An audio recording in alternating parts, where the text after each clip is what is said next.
When investigators returned to the file, they didn't start with suspects. They started with silence. The kind of silence that builds when questions go unanswered for decades, when assumptions are made too early, when something small is dismissed because it doesn't fit the story everyone wants to tell. The line was still there. Victim was not alone. No date attached, no initials, no explanation. Just 6 words that had survived 40 years without context. At first, detectives assumed it was nothing more than speculation. An early theory written down before facts were clear. The kind of note that appears in hundreds of cold case files and never means anything. But as they traced the handwriting, they discovered it wasn't random. It belonged to an investigator who had since passed away. A detective known for writing very little. Someone who didn't document guesses. Someone who only wrote things down when they believed they mattered. That changed everything. When surviving witnesses were re-interviewed, something unsettling happened. Different people, interviewed years apart, began recalling the same thing. Not clearly, not confidently, but consistently. Someone else had been there, a second presence, a figure at the edge of memory. And yet, no official report from 1979 mentioned another person, which raises a question investigators could no longer ignore. If multiple people remembered seeing someone else, why had that never made it into the case file? This is where the story becomes uncomfortable, because sometimes the truth doesn't disappear, it gets buried. Detectives began reconstructing the day of the disappearance minute by minute, not relying on original conclusions, but stripping everything back to raw statements.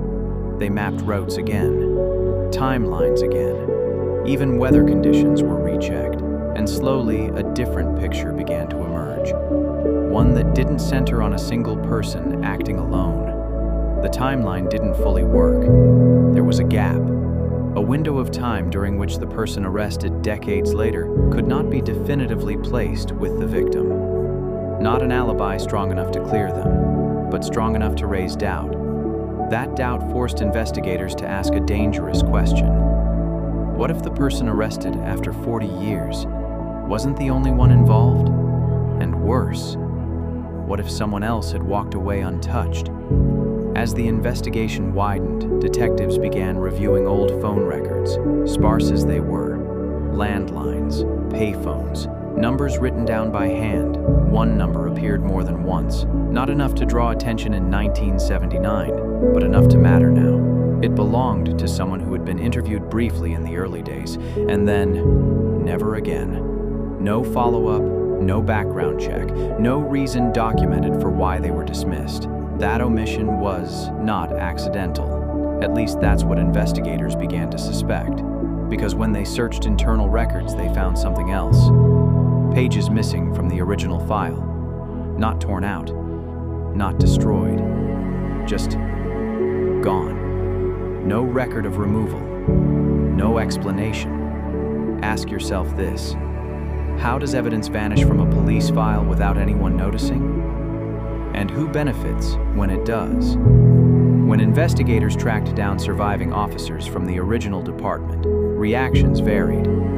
Some remembered nothing.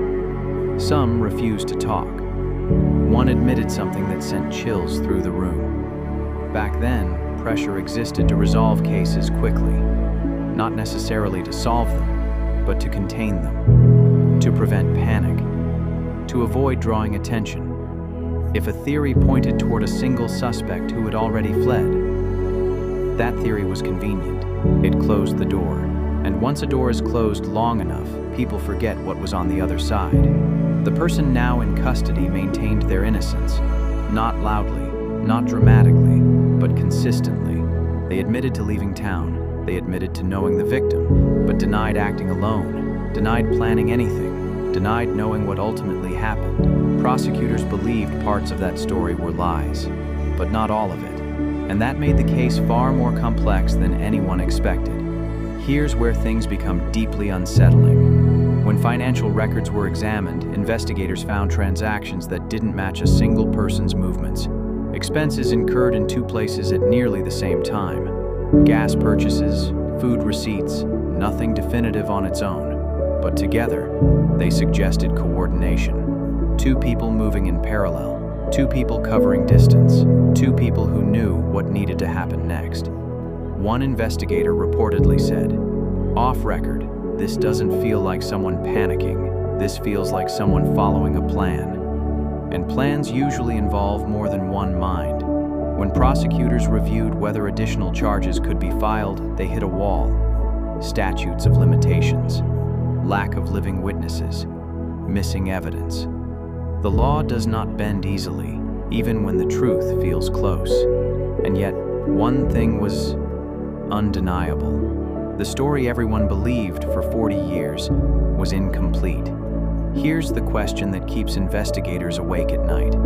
If someone else was involved, did they ever stop? Or did they simply learn how not to get caught again? Comment below what you think. Do you believe the arrest came 40 years too late? Or do you believe it only exposed part of the truth?